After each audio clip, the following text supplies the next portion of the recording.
You ask yourself for what?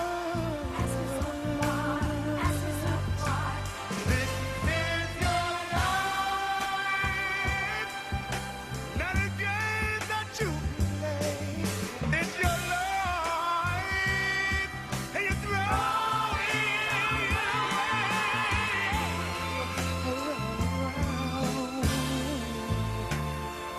The worst one at our end of town,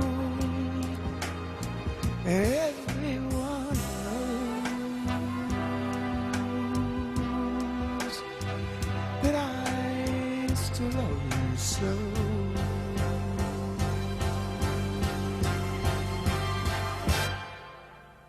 That precious wine you're tasting will be better when you're done. It's your life you're wasting. Don't you think it's sad you had to start so young? This is your life, not a merry-go-round. It's your life, and you can't live it down.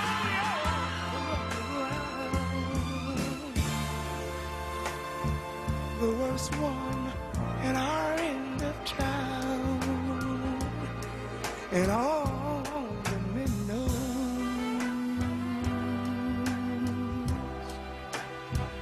that I still love you so.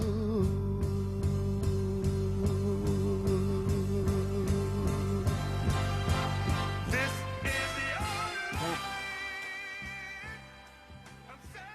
Hey, welcome to Recovery Talk 101, and we are working 900 AM WURD. This is Recovery Talk 101. I'm your host, Rick Ford, and we're having some problems with our guest, John. Are you there, John? Listen, we're going to open up the phone lines at 215-634-8065, toll free 188. Listen, it's been a long day, and you guys know how I am about production. This is the show. Folks watch this show across the nation. So let me get right into the discussion. Today, it's the June the 12th. Today is June the 12th. And what I'm going to do is we're going to have our guests call in. We're going to get John White to call in to the show at 215-634-8065. But let me bring you guys up to date. June the 10th was the first round of Recovery Idol. Yes, Thursday was June the 10th, the first round of Recovery Idol, and we are down to 16 wonderful contestants. And believe it or not, 2 folks were eliminated, so we're going to keep things moving right along. The next round of Recovery Idol will take place July the 8th. Yes, we're doing a virtual Recovery Idol competition, and then the finals will take place August the 20th right there at the wonderful Dell Music Center right here in the city of Philadelphia. So let me just give you some more information about what's going to be happening. Again, today we had to funeralize our good friend Crawford. And right after that, I went to the Christ-like Church with Troy Baylor from WWDB, Put Down Your Guns and Raise Our Sons. Raleigh, we want to thank the folks over there at the Christ-like Church. Again, we are really trying to change the direction of what's happening in the city of Philadelphia with gun violence.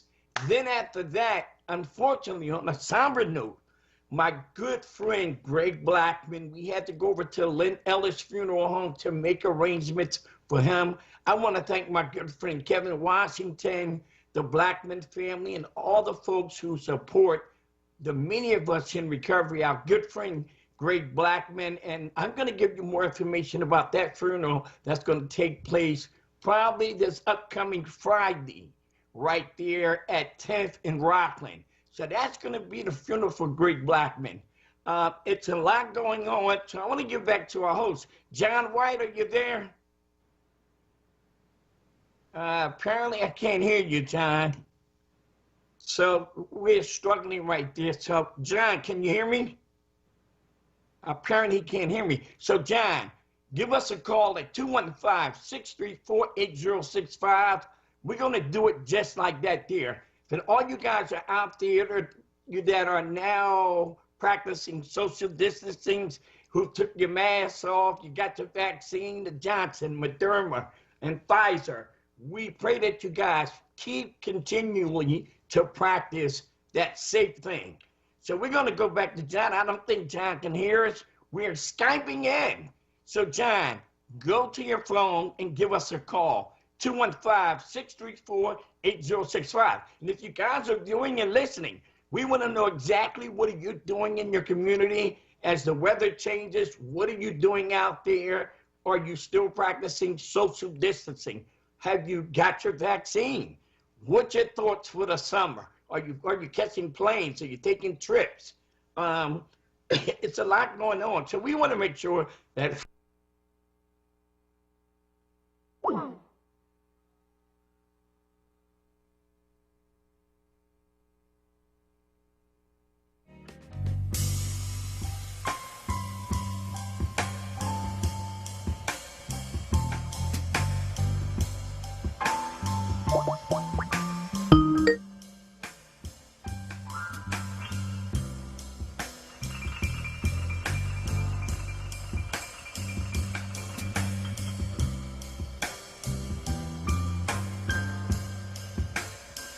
this is your life. This is your life.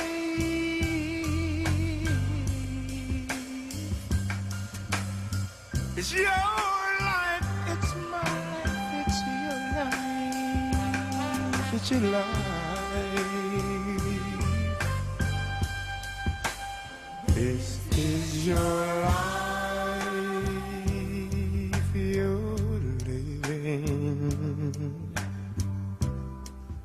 And it's the only one you've got. It's your life you're giving. Don't you think it's time you ask? So there's someone very close to you, and they're in a lot of trouble with opioids, alcohol, maybe other drugs. You're desperate to help, but you don't know what to do. So you just watch. And just as desperately, you do nothing. Well, there is something you can do. Call the consortium. They've helped a lot of people in their 50 years, thousands, good people who just need to get out of their own jail. The consortium's multicultural clients come from all over the region to their West Philadelphia location because the consortium's understanding and proven methods are treasured by them because they work. And while they could go anywhere, they choose the consortium, and so can you. Call 267-233-5163. If you know someone in trouble, just give us a call. We'll help with the rest. The consortium, 267-233-5163.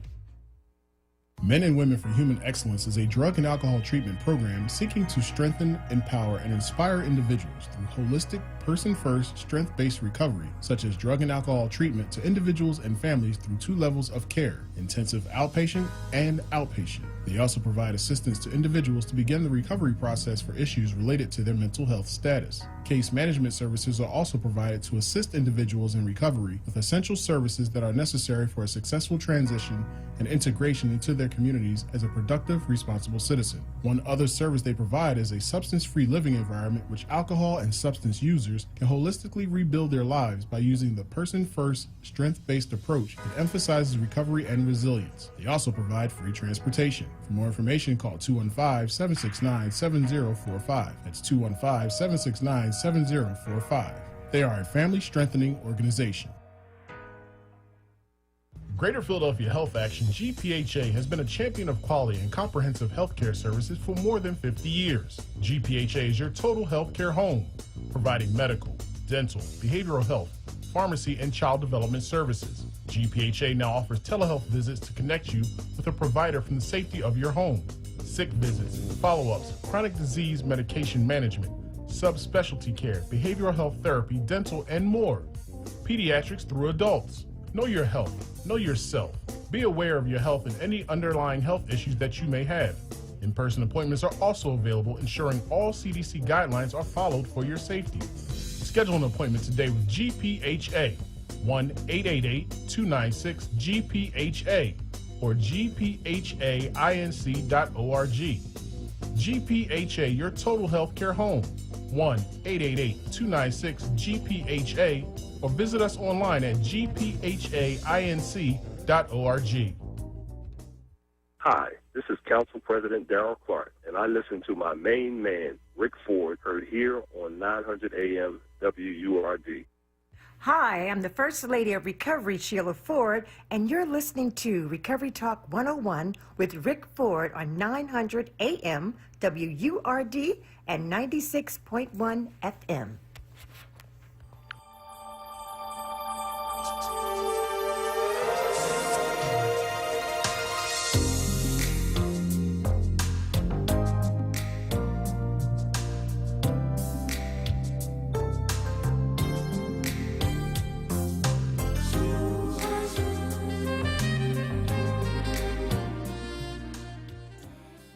Hey, we back here at 900 AM WURD, and we have our guest on the phone. We have John White from the consortium. John, welcome to the show. Good evening, Rick. How you doing? I'm doing the best I can, man, in spite of all. Just a lot going on.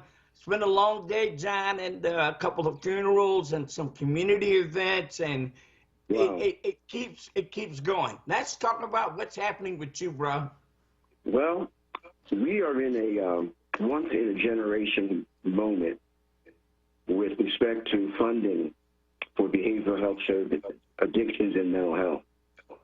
The state is projecting that at the end of this month, on June 30th, they're going to end this budget year with a $3 billion surplus. Really? They're projecting a $3 billion surplus.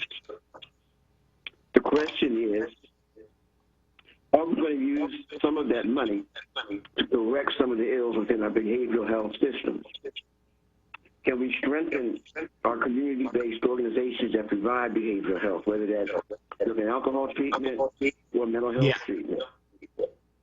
And it's important that, in fact, this is an appeal to the listening audience to call your elected officials and to tell them to support more funding for behavioral health services.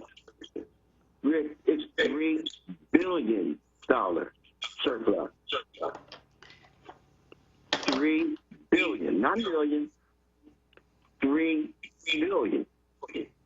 We will never have an opportunity like this again to have state government have the necessary resources Right. to close in some of this gap. Prevention, training, staff development, licensing support. All of those things can be addressed with this money and have plenty left over for everybody else.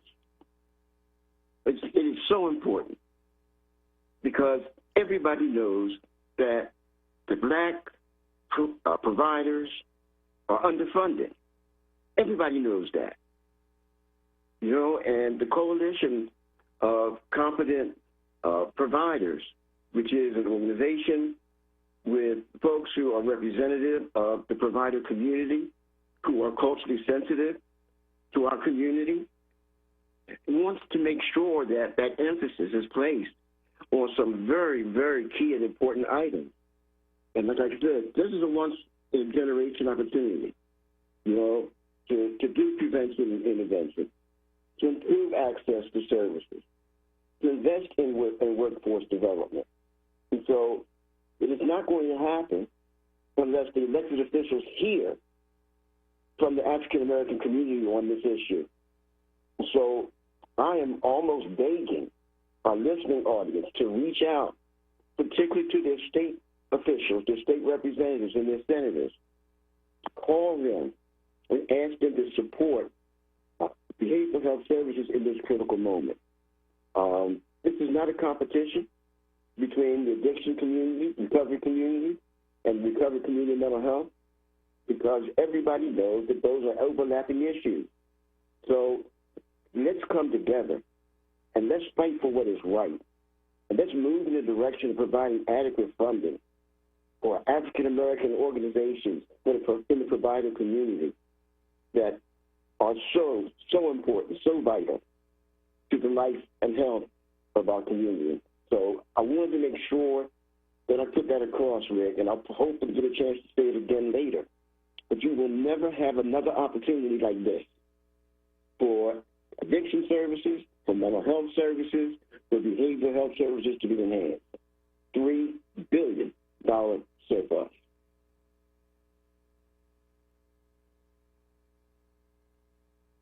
So that's it for me right now, Rick. Well, I think it's vital that you expand more about that in the significance of why $3.8 billion surplus for behavioral health services, substance abuse, mental health services, how important that is for Black and brown people. You know, and I say that for many reasons. I'm seeing all this other money that's being allocated for gun violence and all this other stuff that's being really coming into communities, but really are people taking advantage of the opportunity to get this money to increase or decrease some of the problems that we are faced with. You follow me? I hear you. Like it's $3 billion, Rick. There's no reason why we can't invest in gun violence prevention and in gun violence reduction, as well as what we're trying to do to keep people set, people seeking mental wellness. Look, this pandemic has had one hell of an impact on our community. Yes. Suicides are up. The rate of depression is up. PSDT. All of those signs. We're drinking more. We're getting high more. Okay? And it is devastating our community, and it's going to have lasting effects. And the resources that are available now at the federal level coming in, at the state level, and the funds that are going to be transferred directly to the city are adequate enough to invest in solutions and in prevention activity on those particular issues. But it is not going to happen if they don't hear from us. If they don't know what our dilemma is, if they don't realize the impact that this is having on our community, then they're not going to react. They're not. Well, you know, funny, it's John, when I think about all the external things that we've been faced with coronavirus and all these things, I don't know if folks really understand the true significance of what we've been up against, and we are still behind the ball, right? Yes. And I'll say that for many reasons. Folks have to pay close attention to how things are moving. I'll go all the way back to June 6th, January 6th, and when you look at all this stuff that's been happening, are we really awakened? We can no longer be asleep when it's critical time for us to unify and make good decisions. Yeah. And when you talk about what's happening across the nation, federal government, our local affiliates, our political climate here up in Harrisburg and further on, we have to rely on these folks to raise their voices about the need for that funding, that money. A surplus, that's not a good thing. Not only that, Rick, but the attack on voting rights. Do people realize that the Pennsylvania Senate and the House, the Republicans, want to limit your opportunities to vote? They want to restrict mail-in voting. They're telling you that you can't give somebody a glass of water while you're standing in line to vote. Yeah. Yeah. They are trying to, everything they can to reduce our political influence on one hand, and to neuter us when it comes to the influence and the power of our politics, and then to allow our community to suffer the means and the ends involving drug addiction, alcoholism, and mental health issues. We better wake up, because they are not playing, Rick. Well, you know, John, when you look around what's happening in the country, and I'll just water this down, over the last 30 days, there's been a multitude of mass shootings, and I'm not talking about here in the city of Philadelphia. I'm talking about around the country. And, Austin, and Texas, folks can't. Dallas, Texas, Orlando, Florida. Yes. And here in the city of Philadelphia, we are just been inundated with senseless gun violence. You know, and I'll go back, I'll say this to the last days of my life, that when my nephew Stanley Ford was murdered back in August of 20, and I went out to that cemetery. That's your nephew. Yes. And I visited that cemetery since then, and it was basically impossible for me to identify where his grave was, because there's been a plethora of murders around the city of Philadelphia. I'll say this again. The funeral director, my good friend from 59th and Drive, he told me, he said, Rick, I want you to look around the cemetery. All these bodies you see are homicide victims, men, women, and children. Yes. We're the most forgiving, we're the most loving people, we're the most praying people, but we still are, these things are happening to us, and it's quite painful. Rick, some of the cemeteries are dedicating whole sections of their cemetery for victims of homicide in Philadelphia. That's how many. It's dead. And it's senseless. It's senseless. We're trying to do the right thing without knowing what the right thing is. How do you follow me? Yeah, absolutely, John. You know, for the last week, John, for the last week I've been watching, and I applaud these students who are graduating from high school, making preparation for their collegiate journey. Right. But you know, when I say this, and I hope folks that are viewing and listening, we spend more money on caskets than on college. How about that? We got a lot of work to do. Yes, we do, and we have to do it, Rick. But we can't sit around and say, oh, this is the past, they're always doing something. No. You don't understand. They're doing this to us on purpose. It is no accident. No accident that Obama won Pennsylvania over Trump, and now they want to reverse that, like it never happened. Yeah. This is the Pennsylvania House and Senate that are taking that stance that the election was fraudulent. Are you kidding me? And their response is to reduce or restrict our opportunities to vote. They have this huge $3 billion surplus. That's the same people who want to restrict your voting rights also don't want to invest in helping us have a healthier community. It makes no sense except to them. Yeah. So John, let me ask you this. Speak out and hold people accountable, Rick.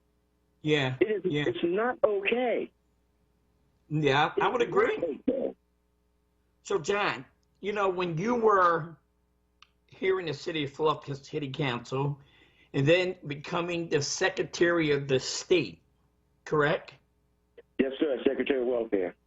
Secretary of Welfare. Now, I kind of want you to really look at the difference in terms of the dynamics of what's happening politically with leadership. And I'm only holding those folks out, people who are in place as from a leadership perspective. Speak on that a little deeper. What I mean by that is, I think historically we have been losing based on the the level of putting people in position and voting for people, and it's almost like where are we in terms of gauging the pendulum? We are still falling behind based on our ability to put people of color in position to represent us or do what's with due diligence and do what's right for us. I'm sorry. It's just my opinion. But it's an opinion that is shared by hundreds of thousands of people. But that's a voice. Those are messages that have to be articulated throughout our city. They have to hear us, not only about making sure that we have the right representation in terms of elected officials, but then we got to hold them accountable. It is not automatically assumed that they're going to speak up. It is not automatically assumed that they're going to fight for us. They will when they know that their voters are demanding it. And that's all I'm asking, that people pick up the phone, call your state rep, call your state senator, make sure everyone in your family is registered. Commit to no matter what they do to try to keep you from voting, you press on and you make sure you vote anyway. There's a redistricting that is taking place. They are redistricting, you're drawing the lines for the state legislature, for the state senate, for the Congress, and we're quiet about that. We are quiet about that. We shouldn't be. Well, you don't want to think of what the Republicans have been doing in terms of really to prevent us from really gaining any leverage. You know, again, this doesn't stop. This is something that's not new. I see what they did in Georgia. I see what they constantly are doing around the nation. And until we wake up and develop a force-field analysis and gathering and start speaking now, I think a lot of people are still asleep, John. I know, but it's time to wake up now. Yeah. It's time to wake up now. You know how the Adams sings that song, This Too Shall Pass? Yeah. Well, you can, how it passes is up to you. So I haven't had an opportunity to find out what the mayor's budget is. And I'm going to do some more extensive actually find out what's in the mayor's budget for the city of Philadelphia. Well, I know that Darrell Clark's leadership, and that is Cindy Bass and Helen Ginn, my man down in South Philly. Kenyatta. How could I forget my little brother? You know, they have really been on the front lines and being serious advocates about making sure that this budget funds some very critical needs in the city. I know personally I've been involved in the whole discussion around mobile crisis and the relationship between the police and mental health agencies. You know, they've really been very vocal about making sure that gets addressed in this budget. And I believe it will. But unfortunately, I'm not aware or have not paid attention into it that way. To other aspects of the budget, I've been singularly focused on the mental health side and the addiction side, and I apologize for that. But trying to respond to, you know, a crisis out of the death of Walter Wallace, make sure that something good comes out of it. We're all on the way to doing that. The council has been very supportive of those activities. Well, you know, it's funny when you go back to that case of Walter Wallace that happened out there in West Philadelphia, and I applaud you for your commitment and leadership in the consortium. And we always look back at, had the city of Philadelphia had the appropriate leadership in policing in terms of mental health workers, social workers who could de-escalate some of these irate situations when they get the call. So, and I watched this just recently where they had the City of Philadelphia Department of Behavioral Health, Dr. Jean Wright, and working collectively with the police department, having the right person answer that phone who can really walk people through and policing how to de-escalate these kind of scenarios. Dr. Wright has really been on the front lines on this issue, and he's to be applauded for his efforts from inside the government. to make Absolutely. sure that those lines do not get crossed. And when you think about it, you know, there's some who say, well, you're just against the police. No, the police officers don't want to respond to mental health calls because they know they don't know anything about it. Not at all. They welcome that kind of assistance, sharpening their skills by making sure that they're trained in crisis intervention and de-escalation techniques is one thing. But a trained professional helping to provide guidance and support will be much more effective, I believe. Yeah, yeah. Well, you know, I've always said this, John, as the weather changes and becomes 85 and 90 degrees, and I ride around the city of Philadelphia, and I keep a close eye on how things are moving. And I'll say this, How we're gathering. How we're not only gathering, but where we're gathering at. I'll go back to the very beginning of, you know, it's critical for me to ride through Kensington and seeing that the climate of what's happening down there has not changed one bit, right? Oh, come on, Rick. Come on, Rick. Don't say that. With all the resources that they say they're putting into that area, no changes. I'll say this here, and it's just my opinion as a host, not on behalf of WRD.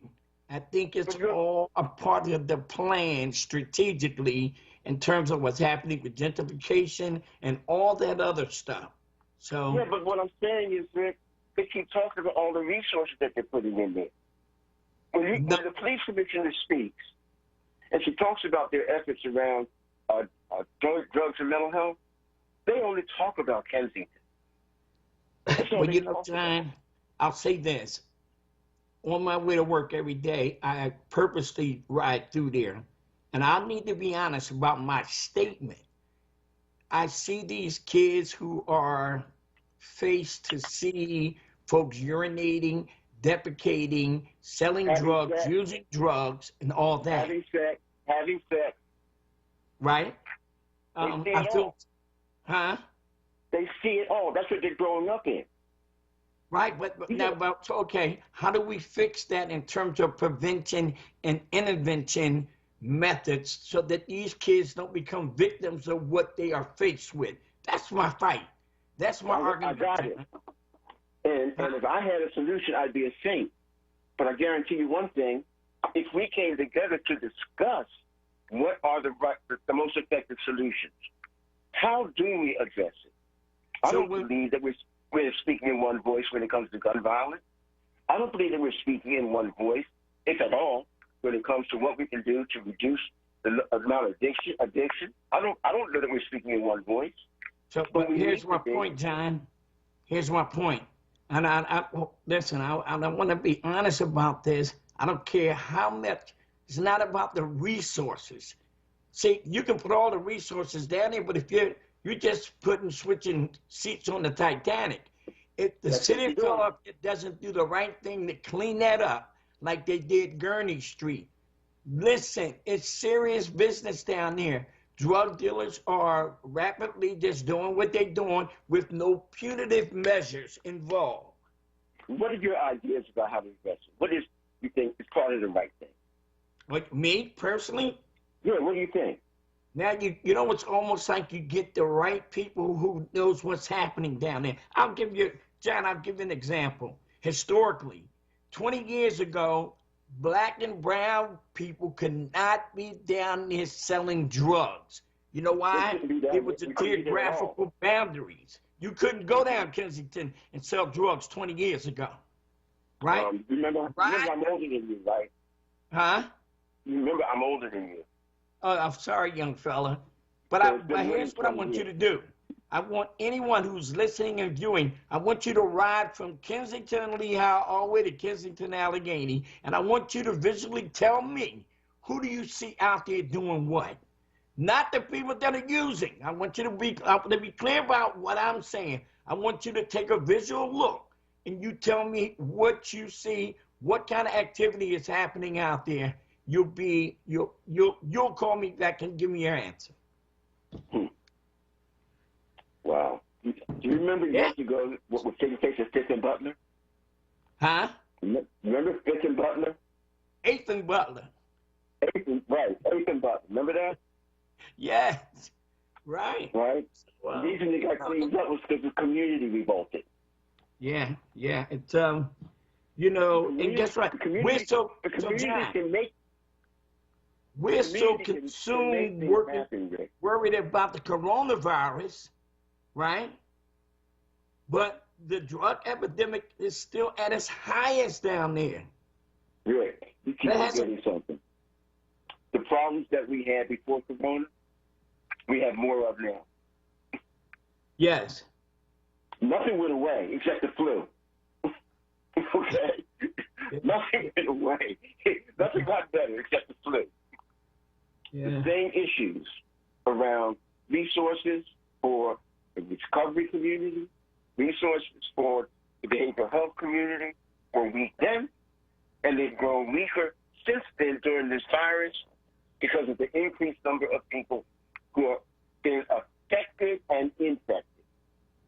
And it requires us to stand up and say something. I'm not asking people to march. I want you to make one phone call, 2 phone calls, one to your state senator and one to your state rep. That's all.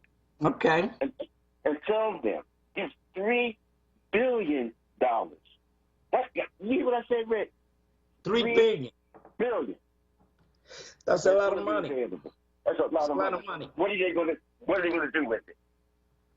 Well, you know, this city of Philadelphia inundated with money that's unaccounted for. When we start talking about the city solicitor and all the money that, you know, John, that's a whole show we can do about where is the money, right?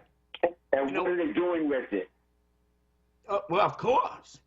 I even think about the money that's being allocated for the traffic authority and the money that they should be spending towards the school system of Philadelphia. Man, you hear me? Come on. They shorted the school district. Yeah.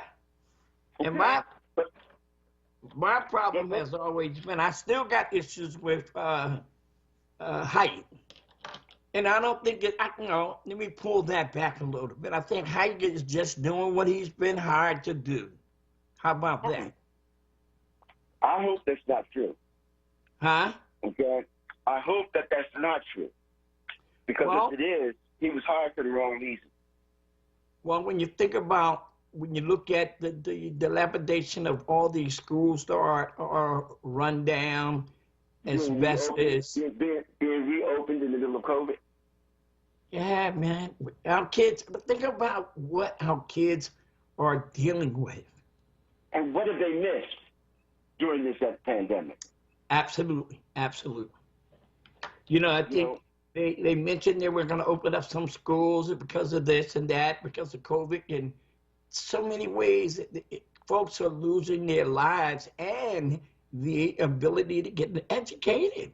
So, John, we're going to take a break, and we're going to come back and continue this thoughtful discussion about what's happening in the city of Philadelphia with COVID-19, gun violence, the political climate. We can go on and on, right? Phone lines are open for those that are viewing and listening. 215-634-8065. We are waiting for you. We want to hear your concerns, your comment. Have you took the vaccine? What's your fear factor? What's going on? How you making out financially? What's happening in your way? We'll be right back. There's a new option in Philadelphia for the moment a person decides to stop using drugs or alcohol. It's called Access Point, operated by Northeast Treatment Centers, the most trusted nonprofit provider of addiction treatment services in Philadelphia. At Access Point, you can walk in right now or anytime, 7 days a week, 24 hours a day. We know that waiting to receive medication is a big reason people don't follow through with treatment. At Access Point, once you make the decision to stop using, we can stabilize you and administer medication immediately. You are able to stay with us for up to 23 hours so we can monitor and treat withdrawal symptoms. We can then work with you to develop a plan of care and help move you into the most appropriate next level of care to meet your needs. If this is your day to make that decision and you want immediate attention, contact Access Point at 844-533-8200. That's 844-533-8200. We are located at 5th and Spring Garden. We are here when you need us. Access Point. Hi, this is Council President Darrell Clark, and I listen to my main man, Rick Ford, heard here on 900 AM WURD. Hi, I'm the First Lady of Recovery, Sheila Ford, and you're listening to Recovery Talk 101 with Rick Ford on 900 AM WURD and 96.1 FM.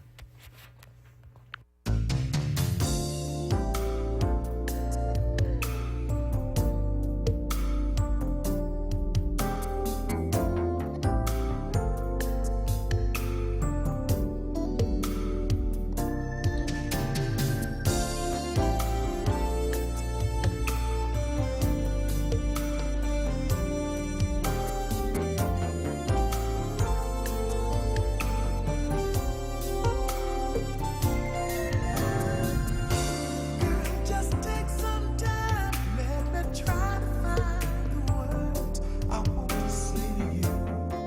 I've been searching my mind, I've got to find the reasons I feel the way I do. Let me emphasize that I recognize what I should and should not do.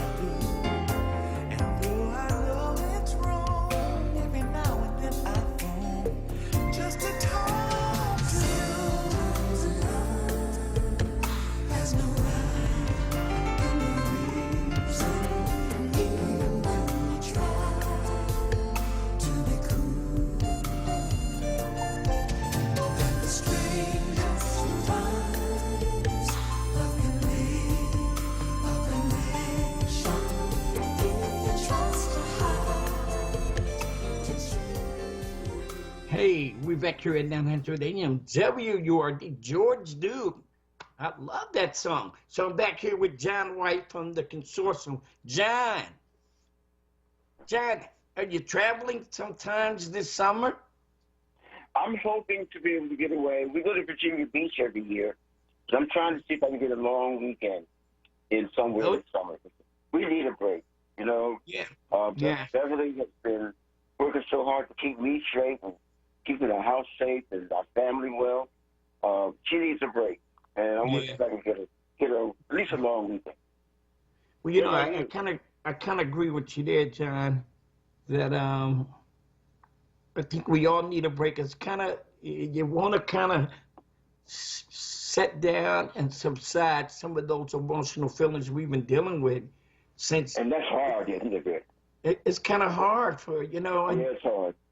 You know, I tell folks that we got a lot of work to do, but at the same time, John, do I have the courage or the fortitude to say, hey, I need a break? You know, me and Right. Sheila and her mom, by the way, happy birthday to Mom Sanders. She turned 83 yesterday. My little Happy sister, birthday, Miss Talia, Sanders. yeah, my little sister, Talia Ford, her birthday was yesterday too. So my baby sister and my mother-in-law birthday was yesterday, June 11th. And they Wow. both had a great time. So I'm just trying to stay in it, John. It's relatively rough, man.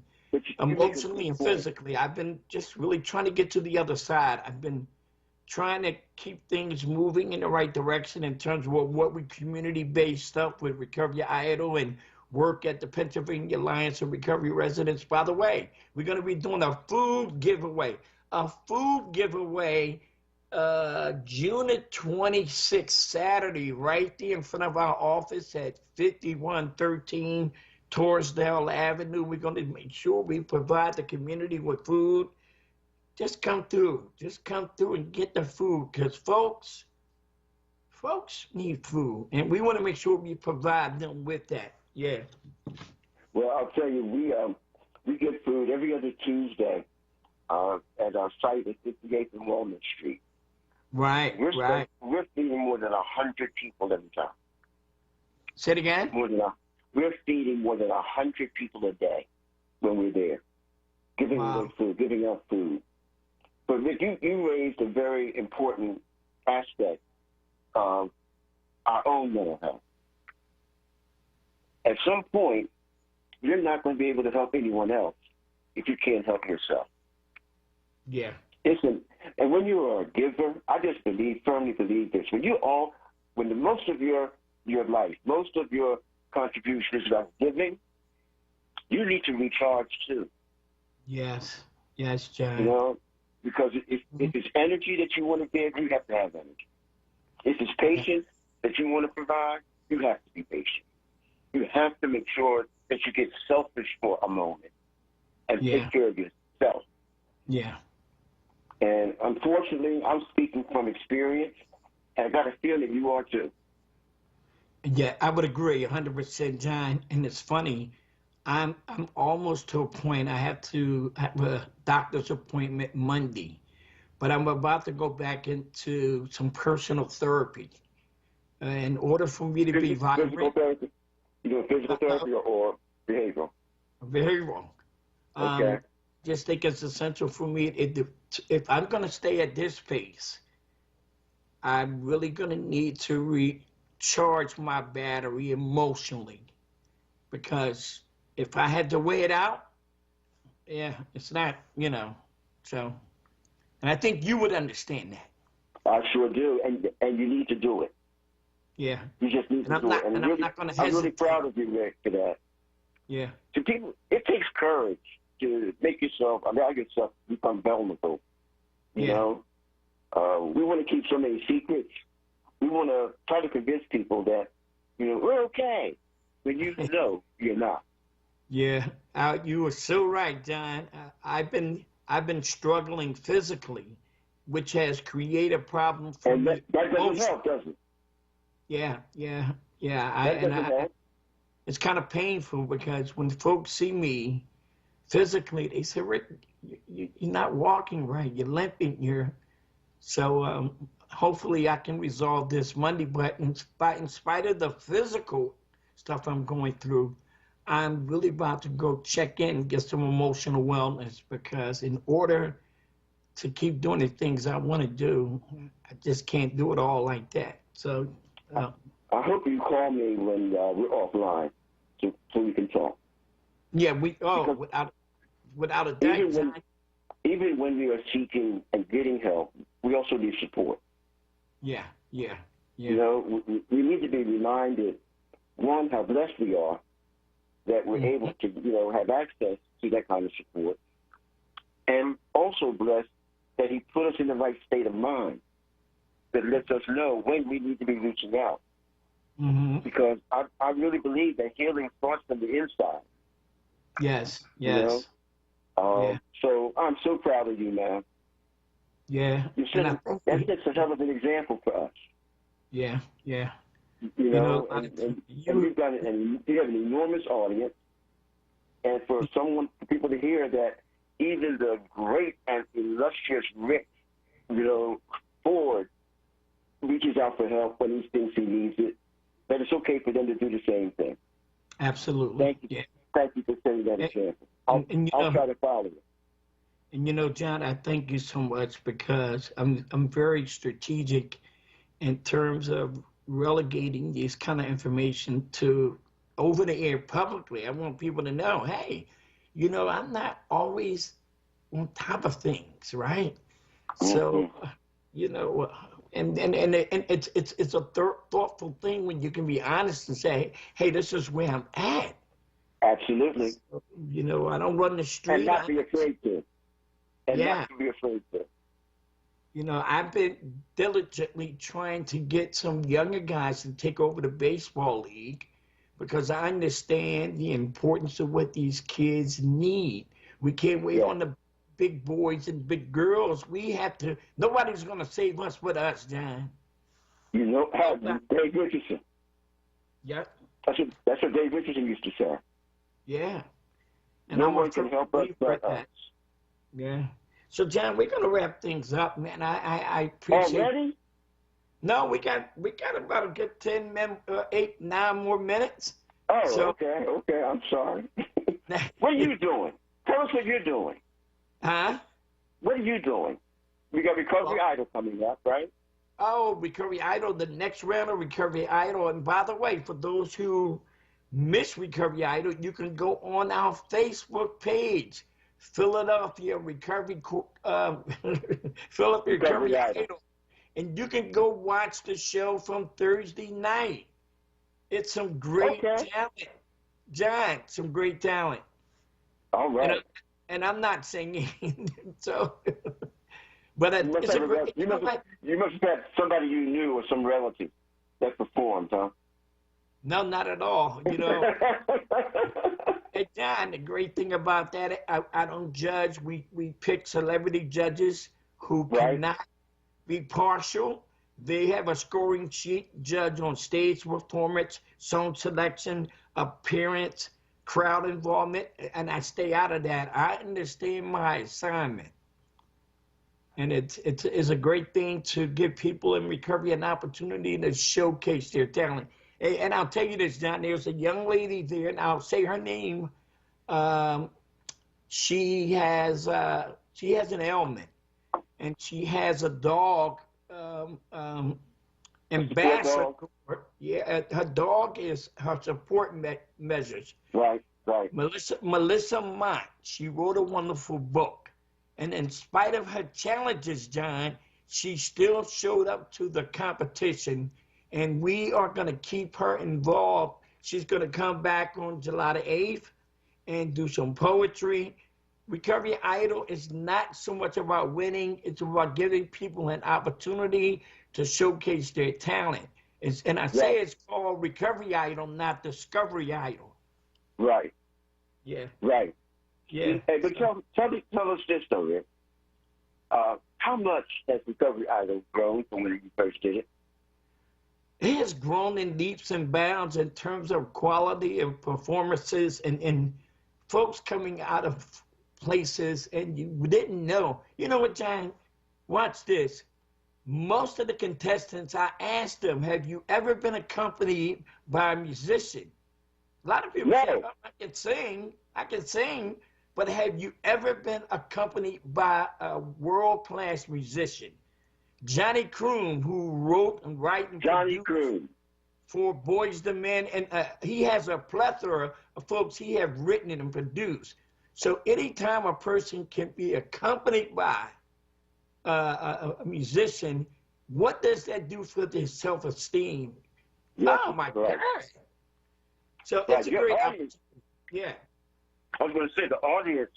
I did the first Recovery Idol, and then I was at the one at on Lehigh Avenue. Oh wow! You remember that? Huh? Yeah, I remember. We've been to Yesa Banquet Hall. We've been to the Church of the Advocate. We've been down there in Manioc to that place. I was at the one at Church of the Advocate in the standing room only. Exactly. Well, you know what? The comedy show I'm gonna give you that. My good friend, Cigar Williams is hosting a comedy show at the Met with Michael Collier. So that's gonna be a great show. So we're gonna be. That? What's the date? You know? It's a couple dates. I can't pull it off my head right now, but I'm gonna make sure I'll get you there. You and Bev. Okay. You and Bev come.